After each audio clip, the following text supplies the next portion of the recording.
ప్రేమ్ సాగర్ రావు వ్యాఖ్యలకు బెల్లంపల్లి ఎమ్మెల్యే గడ్డం Vinod strong counter ఇచ్చారు. గత 70 ఏళ్ల నుండి తమ కుటుంబం కాంగ్రెస్ పార్టీలోనే కొనసాగుతుందని అన్నారు. ఉమ్మడి ఆంధ్రప్రదేశ్లో రాజకీయాల్లో ఉంటూ తాము చేసినంత అభివృద్ధి మరెవరూ చేయలేదని అన్నారు.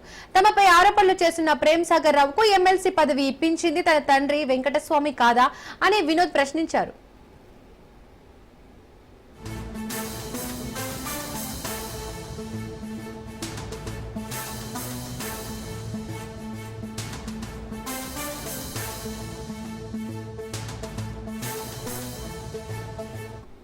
తర్వాత ఒక ప్రెస్ క్లిప్పింగ్ వచ్చింది.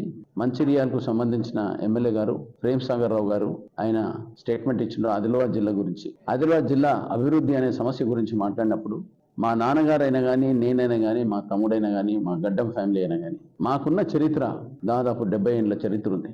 ఒక మాట చెప్తున్నా, హైకమాండ్ లో ఏం డిసైడ్ చేస్తారో వాళ్ళే డిసైడ్ చేస్తారు. ఒకటి ఏంటంటే నేనైనా కానీ, మా తమ్ముడైనా కానీ మా క్లెయిమ్ ఏముందంటే మేము వెంకటస్వామి సాబ్ పెద్ద కొడుకులం, చిన్న కొడుకులం. నాకున్న సీనియారిటీ గురించి నా ఆవేదన నేను చెప్పుకున్నా, మా తమ్ముడు ఆయన ఆవేదన ఆయన చెప్పుకున్నాడు. పార్టీ హైకమాండ్ కు వాళ్ళకి ఇచ్చిన గైడ్ లైన్స్ ప్రకారంగానే వాళ్ళు ఏం డిసైడ్ చేసినా ఓకే అన్న.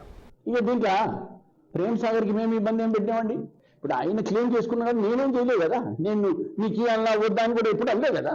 ఇప్పుడు మేము ఒకసారి ఇప్పుడు మా తమ్ముడే వచ్చిండు, పార్టీ హైకమాండ్ ఆలోచించే కదా టికెట్ ఇచ్చిర్రు. ఆయన చెప్తే ఇవ్వలే కదా టికెట్. సింపుల్ కామన్ సెన్స్ కదా. ఇప్పుడు హైకమాండ్ కూడా వాళ్ళు అన్ని చూచి చేసి ఇంటెలిజెన్స్ రిపోర్ట్ తీసుకొని నేనైనా కానీ సర్వే చేయించి నన్నైనా కానీ, మా తమ్ముడైనా కానీ, మా తమ్ముడి కొడుకైనా కానీ ఆ ఇంటెలిజెన్స్ రిపోర్ట్ మీదకెళ్ళి వాళ్ళు ఇది చేశారు కదా. ఈ రోజు పొద్దున బట్టి గారిని ఎయిర్పోర్ట్లో రిసీవ్ చేసుకున్న తర్వాత ఒక ప్రెస్ క్లిప్పింగ్ వచ్చింది.